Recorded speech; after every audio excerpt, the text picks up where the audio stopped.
If you've ever been on some older Otis elevators, you've probably seen a display similar to this one. This is what's commonly known to in the elevator community as the disappearing indicator. Well, today, we're going to dig down inside and see just how this thing works.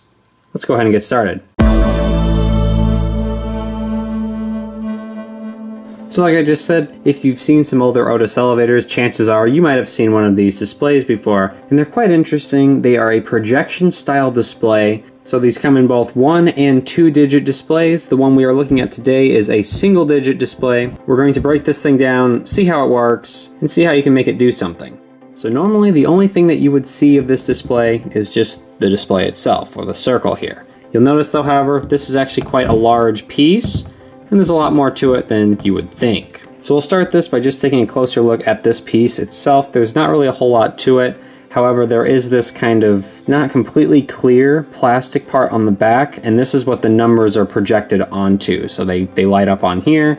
So underneath the indicator reveals this rectangular opening with 2 sections. And you'll notice here on this one, this right section has all these little circles and the left section has nothing. And that's because this is a single digit display. So if this were a 2-digit display, the other number would be here. So like this would say 1, 0, 1, 1, and that's how you would get multiple digit floors. However, again, since this is only a single digit, there's only one of them, and that's on the right side. So this large piece here is what is used to mount this indicator to the panel that this came off of. So we're going to start off by taking out these 4 screws and pulling this plate off. So I can easily remove that just like this. And now the display has been freed from this little mounting bracket. So now that brings us to the core part of the display, which is this right here. So on the back side here, it says Otis. And over here on the left, it says IEE One Plane Readout. So the actual display part of this is an IEE One Plane Readout.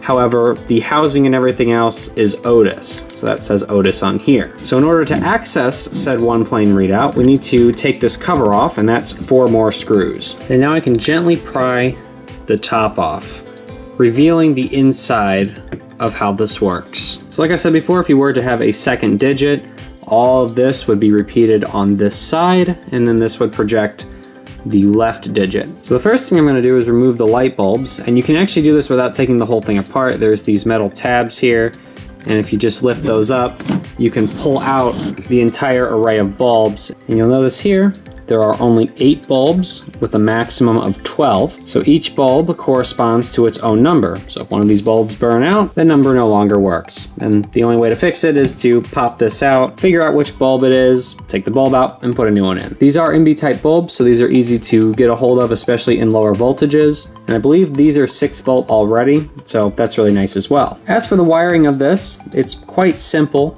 Each bulb is individually controlled, so if you want to display a number, you simply have to connect power between the number you want and the common ground. So in this case, it tells me on this here which one's the common, but you can also find it by the one that's kind of off on its own. So moving further on into the panel, here is a little piece that sits around the bulbs, which kind of directs the light only onto its particular piece. So next we have this series of lenses which produce the different numbers. And this thing is stacked up in multiple different pieces. So on the far left here, here's the output. So all the numbers come out here. There's this little metal piece here which provide these small holes. Next we have the part that actually produces the number. So this is kind of the housing for it. And then right here is the part that has all of the numbers in it. So if you wanted to change what each one produces, this is what you would have to change, is this particular part, which this looks pretty cool. So there's GB, 0, and then 1 through 9. Next, there are a series of 2 lenses.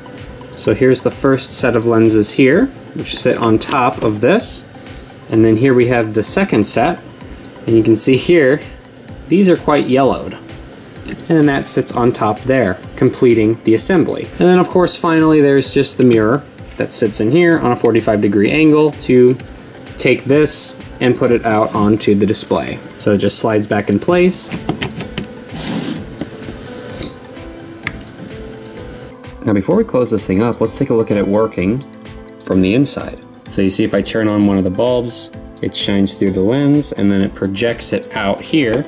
So there's the 8, and if I put this here, you can see the 8 lighting up. Here's another one of them. So you can't really see what this one is, but this is the 2. and that's that bulb down there. It shines through the lens and then projects it out right there. Here's the number 4, so it's lit up here, and you can see it's projecting it out.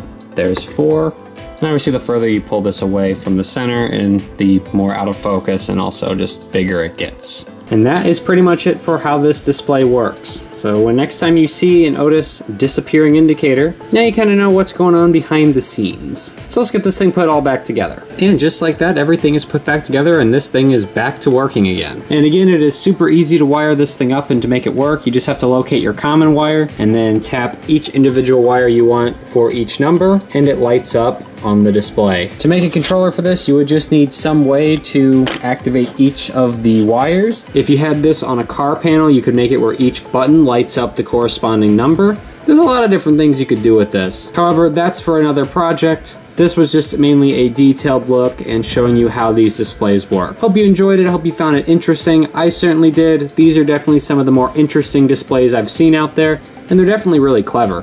Thank you for watching this video, and we'll see you on the next project.